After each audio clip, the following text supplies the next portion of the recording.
मैं पहला ऐसा विधायक हूं जिन्होंने 4.5 साल के कार्यकाल में बाबा साहब आम्बेडकर और बौद्ध विहार के लिए 72 लाख रुपए की राशि दी है।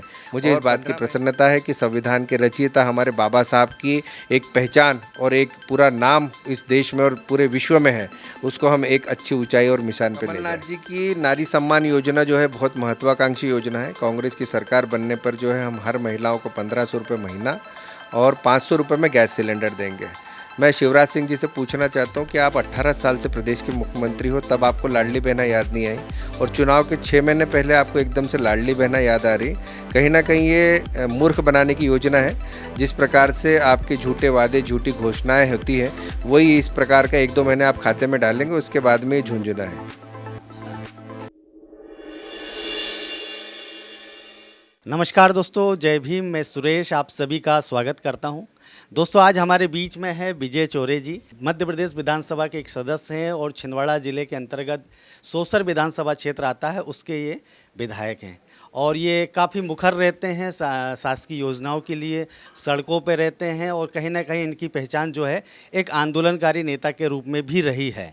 लेकिन आज वो विधायक हैं और मध्य प्रदेश में सत्ता भारतीय जनता पार्टी की है। आपका पहले स्वागत करता हूं। जी नमस्कार, आपको बहुत बहुत बधाई। भाई साहब, मैं आपसे ये जानना चाहता हूँ कि जो कर्नाटक विधानसभा चुनाव के परिणाम आए, काफ़ी आप लोग खुश होंगे, आपकी क्या प्रतिक्रिया? कर्नाटक में शुरुआत हुई, पहले हिमाचल प्रदेश में कांग्रेस की सरकार बनी, अभी कर्नाटक में बनी। मैं समस्त कार्यकर्ताओं को बधाई देता हूं, मतदाताओं को बधाई देता हूं जिन्होंने कांग्रेस के पक्ष में एक जनादेश दिया है। मध्य प्रदेश में भी कमलनाथ जी के नेतृत्व में सरकार बनने जा रही है और कमलनाथ जी के नेतृत्व में ही आने वाले समय में क्षेत्र का, जिले का और प्रदेश का विकास होगा। अभी आप लोग एक प्रचार प्रसार कर रहे हैं, जिस प्रकार से मध्य प्रदेश के मुख्यमंत्री जी ने एक योजना लाई है, लाडली बहना योजना, और आप लोगों ने अभी लॉन्च किया नारी सम्मान योजना। उसे आप कैसे देखते हैं, लाडली बहना योजना, और उसके कंपेयर आप कैसे करेंगे? कमलनाथ जी की नारी सम्मान योजना जो है बहुत महत्वाकांक्षी योजना है। कांग्रेस की सरकार बनने पर जो है हम हर महिलाओं को 1500 रुपये महीना और 500 रुपये में गैस सिलेंडर देंगे। मैं शिवराज सिंह जी से पूछना चाहता हूं कि आप 18 साल से प्रदेश के मुख्यमंत्री हो, तब आपको लाडली बहना याद नहीं आई और चुनाव के 6 महीने पहले आपको एकदम से लाडली बहना याद आ रही। कहीं ना कहीं ये मूर्ख बनाने की योजना है। जिस प्रकार से आपके झूठे वादे, झूठी घोषणाएँ होती हैं, वही इस प्रकार का 1-2 महीने आप खाते में डालेंगे, उसके बाद में ये झुंझुना है। लेकिन आप लोगों ने जो योजना लाई है नारी सम्मान योजना, वो उसकी क्या गारंटी है कि आप लोग लागू कर देंगे सरकार बनते? कमलनाथ जी पर लोगों को भरोसा है। कमलनाथ जी ने 15 महीने के कार्यकाल में जो काम किए वो जनता के सामने है। 100 रुपये 100 यूनिट बिजली, गौशालाओं का निर्माण 300 रुपये से बढ़ाकर 600 रुपये कर दी। उसके बाद में जितने भी विकास कार्य हुए कमलनाथ जी के कार्यकाल में हुए, 27 लाख किसानों का कर्ज माफ़ी हुआ है और अभी जो बचा हुआ 12 लाख किसानों का कर्ज है वो भी माफ़ हो जाएगा सरकार बनने के बाद। भाई साहब, आपका जो कार्यकाल है लगभग ख़त्म होने की कगार पे है, 5 साल पूरे होने वाले हैं। इन 5 सालों में ऐसे कौन से काम किए हैं जो आपको याद रहेंगे हमेशा? क्षेत्र के विकास के लिए हमेशा कटिबद्ध हूँ और कमलनाथ जी की 15 महीने की सरकार में हमने लगभग 22 से 23 सड़कों का जाल बिछाया पूरे क्षेत्र में। ग्रामीण अंचलों में, आदिवासी क्षेत्र में, हमारे यहाँ दलित परिवार के भाई बहन रहते हैं, उनके गाँव में हमने सड़कों का जाल बिछाने का काम किया है। उसकी एक सूची भी मैं आपको दूंगा। गाँव-गाँव में हमने प्रवेश द्वार लगाए गाँव की पहचान के लिए। हमने गाँव-गाँव में यात्री प्रतीक्षालय लगाने का प्रयास किया। अभी हमने 10 से 12 जगह पर बच्चों के स्वास्थ्य रखने के लिए जिम का, वो ओपन जिम हमने प्रोवाइड किए हैं और बहुत सारी योजनाएँ, जितने भी मंदिर हैं हमारे, जितने हमारे धार्मिक स्थल हैं, उन सब के जीर्णोद्धार के लिए काम किया। मैं पहला ऐसा विधायक हूं जिन्होंने 4.5 साल के कार्यकाल में बाबा साहब आम्बेडकर और बौद्ध विहार के लिए 72 लाख रुपए की राशि दी है। तो एक भी राशि भाजपा के राज्य में कभी बाबा साहब के कार्यक्रम या उसके लिए नहीं मिली।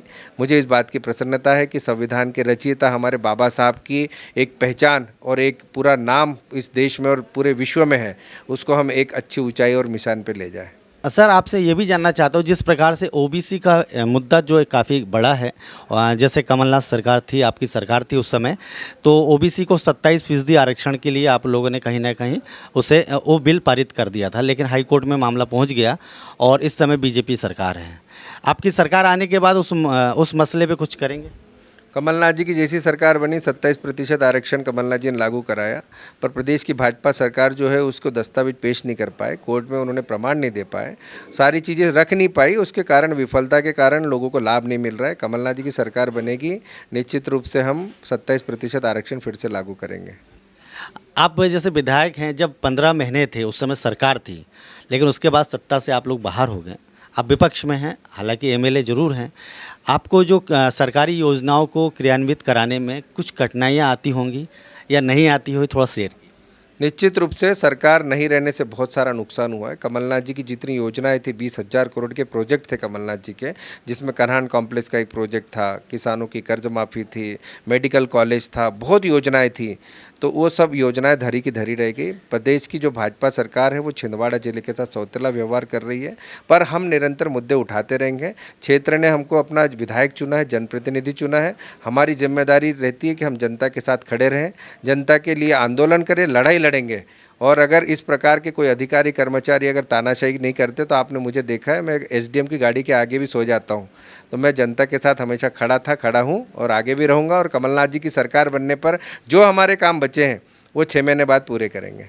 क्या रणनीति से साथ काम कर रहे हैं? जिस प्रकार से कर्नाटक में हमने देखा, पिछले 3 साल से वो लोग काम कर रहे थे, कुछ एक रणनीति बना रहे थे, रणनीतिकार उन्होंने रखे थे। आप लोग किस प्रकार से काम?